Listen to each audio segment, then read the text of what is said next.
What do you do? Where are you from?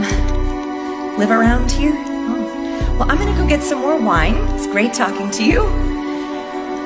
Those conversations happened over and over again. It was almost as if they were socially scripted.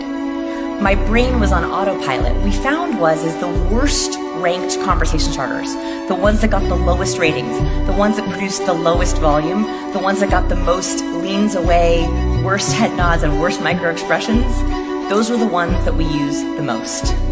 What do you do? How are you? Where are you from a physiological perspective, have no effect, no pleasure.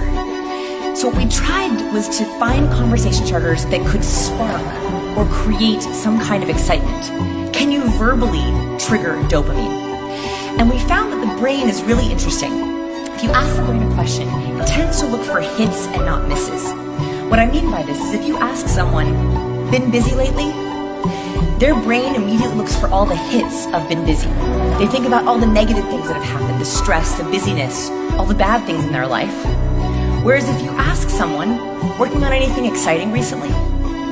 Their brain immediately begins to look for all the hits of excitement.